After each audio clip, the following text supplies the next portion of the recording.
Ya, kita bersua kembali di saluran berita RTM dan juga di TV1. Shu, memandangkan kita sudah pun melihat pembukaan semula sekolah rendah bagi tahap 1 dan juga tahap 2 pada minggu lalu dan juga minggu ini. Kali ini kita ada juga nak bercakap tentang setahun pencapaian Kementerian Pendidikan Malaysia ataupun KPM dalam mendepani pandemik COVID-19. Jadi untuk kita bercakap berkenaan dengan topik ini yang sudah pun bersedia menelusi panggilan video Skype iaitu Dato' Dr. Habibah Abdul Rahim selaku Ketua Pengarah Pelajaran Malaysia KPM. Apa khabar saat pagi? Alhamdulillah, baik. Okey, baik.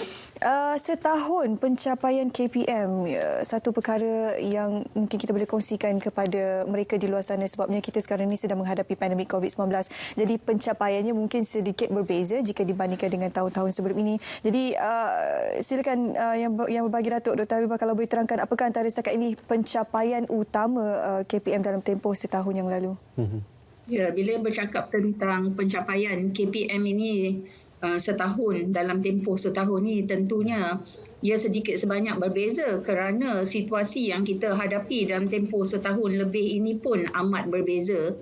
Jadi kalau dulunya kita ambil for granted lah ya dari segi menghadir secara bersemuka ke sekolah, tetapi dalam keadaan situasi ini maka kita perlu mengambil kira banyak perkara dalam kita hendak membawa murid untuk pengajaran dan pembelajaran secara bersemuka ini.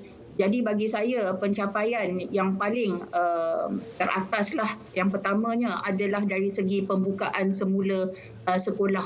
Jadi kalau kita lihat pada tahun lepas apabila diumumkan PKP maka sekolah terpaksa ditutup. Dan kemudiannya kementerian perlulah merangka strategi secara terperinci bagaimana kita hendak membuka semula sekolah. Begitu juga bagi tahun ini, kita tidak dapat membawa balik murid ke sekolah pada awal tahun, tetapi kita telah pun merancang dan ini membolehkan kementerian untuk membuka sekolah pada 20 hari bulan Januari 2021, tetapi secara pembelajaran dan pengajaran di rumah bagi semua tahun daripada sekolah prasekolah, rendah hinggalah menengah, kecuali kita boleh membawa semula secara bersemuka bagi kelas peperiksaan tahun 2020, SPM, SDM,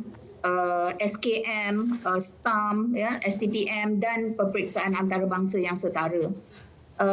Dan seterusnya, ya, dengan kita lihat bagaimana perkembangan situasi ini, kita juga telah membawa kembali murid prasekolah tahun 1 dan juga tahun 2 pada 1 hari bulan Mac. Dan pada minggu ini, pada 8 hari bulan Mac, kita juga telah membawa balik murid daripada tahun 3, 4, 5 dan 6 untuk ke sekolah. Jadi di peringkat sekolah rendah yang melibatkan hampir 3 juta murid di 7,781 buah sekolah rendah, ya, kita telah membawa balik ke sekolah secara bersemuka.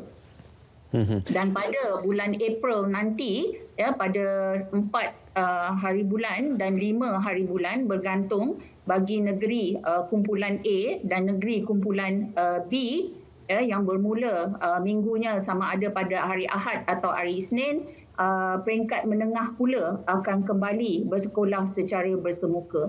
Jadi nanti secara keseluruhannya kesemua hampir 5 juta murid di 10,223 buah sekolah akan menghadiri sekolah secara bersemuka.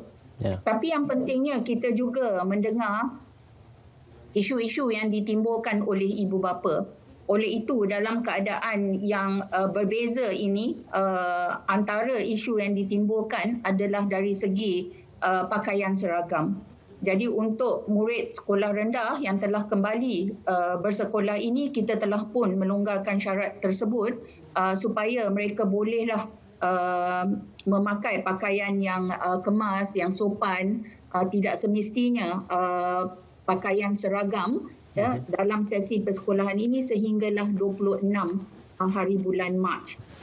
Jadi bila mereka kembali semula ke sekolah selepas cuti sesi persekolahan, barulah, ya, perlu memakai pakaian seragam. Dan di samping itu, kerajaan juga telah menyediakan 300 juta ringgit dari segi persediaan termometer untuk mengukur suhu sebagai saringan untuk kemasukan ke sekolah ini, sanitasi untuk sanitasi tangan, juga dari segi sabun bagi membersihkan tangan dan lain-lain. Kemudahan yang diperlukan bagi menjaga keselamatan dan kesihatan murid. Keduanya adalah dari segi sokongan pembelajaran berterusan kepada murid. Jadi walaupun katakan murid tidak dapat kembali ke sekolah secara bersemuka, kementerian telah pun menyediakan dan menggalakkan guru kita supaya mengadakan pengajaran dan pembelajaran di rumah. Jadi kementerian telah menyediakan manual pengajaran dan pembelajaran di rumah ataupun manual PDPR yang kita juga telah tambah baik, dan kita ada versi 2.0. Sama ada untuk melaksanakan PDPR ni dalam talian, luar talian ataupun offsite.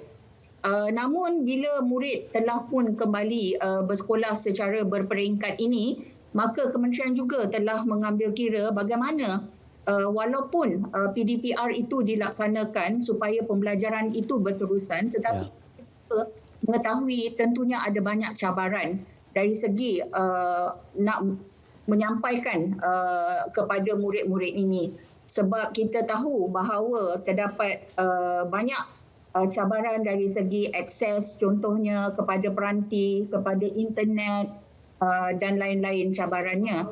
Oleh itu, bila sekolah dibuka semula ini, kita mohonlah supaya pihak sekolah melakukan sedikit sebanyak pentaksiran atau pemerhatian di mana agaknya murid ini berada, sebab kita tidak mahu murid kita ketinggalan ataupun tercikir dalam pembelajarannya. Jadi jika kita mengetahui keadaan murid, kita boleh merapatkan jurang dari aspek pembelajaran ini. Maka kementerian telah pun melakukan penjajaran kurikulum dari segi kandungannya, dari segi pedagogi dan pentaksiran bagi membolehkan ia berlaku. Begitu juga kementerian telah pun mengadakan program transisi tahun 1 2021 kerana murid prasekolah yang dulunya mungkin tak banyak masa mereka dapat hadir ke sekolah, kini telah pun melangkah ke tahun 1. Jadi kita perlu adakan satu intervensi yang kita panggil sebagai program transisi tahun 1 supaya kita boleh mengurus murid ini secara dari aspek sosio-emosinya, dari segi sikapnya, dari segi literasi dan numerasi, supaya mereka tidak ketinggalanlah dalam aspek-aspek tersebut. Begitu juga kementerian dalam melalui belanjawan 2021, kerajaan telah pun melaksanakan projek rintis pemberian peranti kepada murid B40. Jadi inisiatif ini telah pun dimulakan di seluruh Malaysia melalui tabung cerdik yang diuruskan oleh Yayasan Hasanah. Jadi syarikat berkaitan kerajaan GLC dan juga syarikat pelaburan berkaitan kerajaan GLIC akan menyumbang dana kepada tabung cerdik ini bagi tujuan pemberian peranti khususnya kepada murid B40 tersebut. Dan ini membawa saya kepada pencapaian yang ketiga, iaitu dari segi memperkasa pendidikan digital. Dan kita tengah dengar tadi mesej ataupun amanat daripada Yang Amat Berhormat Perdana Menteri, di mana pendidikan digital itu amatlah penting, dan kementerian telah pun memulakan akses kepada pembelajaran secara digital atau dalam talian ini melalui Digital Educational Learning Initiative Malaysia ataupun singkatannya D5. Jadi dalamnya dimuatkan pelbagai aplikasi dan juga bahan-bahan sumber untuk pengajaran dan pembelajaran berlaku. Dan dari aspek ini kita tahu bahawa hasrat kita adalah untuk mencapai generasi fasih digital seperti yang disebutkan oleh Yang Amat Berhormat Perdana Menteri tadi. Ada 3 objektifnya: generasi fasih digital, meningkatkan kompetensi dan juga pengintegrasian digital ini dalam pengajaran, pembelajaran dan hal-hal lain berurusan dengan pendidikan, juga merapatkan jurang digital mana-mana yang ada. Jadi boleh saya teruskan ke? Ada banyak lagi pencapaian. Mungkin boleh dikongsikan yang berbahagia, Datuk. Kalau kita lihat banyak pencapaian telah pun dilakukan dan juga dicapai oleh KPM sepanjang tahun lalu. Tetapi untuk setahun seterusnya ataupun untuk tahun 2021 ini, apakah antara perancangan telah pun diletakkan oleh pihak KPM sendiri? Ya, untuk tahun seterusnya iaitu bagi tahun 2021 dan akan datang, maka Kementerian akan terus memberi tumpuan kepada akses kepada pendidikan berkualiti. Jadi semua murid kita boleh capai kepada pendidikan, dan pendidikan yang disediakan itu adalah yang berkualiti serta inklusif. Jadi kalau kita lihat dalam Pelan Pembangunan Pendidikan 2013 hingga 2025, maka apa yang kita sebut dalam aspirasi dalam pelan itu masih kementerian teruskan, walaupun mungkin situasinya berbeza kini, tetapi hasrat kita adalah masih sama, iaitu akses dari segi equity-nya, kualiti, perpaduan dan juga kecekapan. Jadi bagaimana kita mengambil kira situasi itu amat penting untuk mencapai aspirasi yang telah pun kita tetapkan. Jadi kementerian memberi fokus kepada 3 perkara utama, iaitu dari segi kualiti, dari segi produktiviti dan juga modernisasi dalam kita terus melangkah ke hadapan. Mudah nak ingat sebab dia K, P dan M. Dan dalam gelombang ketiga ini, daripada 2021 ini hingga 2025, kita ada lebih kurang 5 tahun untuk mencapai aspirasi tersebut. Maka langkah yang kita ambil itu perlulah langkah yang berani dan berbeza untuk mencapai sasaran. Antaranya, kementerian telah pun menyediakan Standard Guru Malaysia versi 2.0. Jadi ini mengandungi kriteria, kompetensi dan juga tanggungjawab guru yang boleh dijadikan asas untuk setiap guru.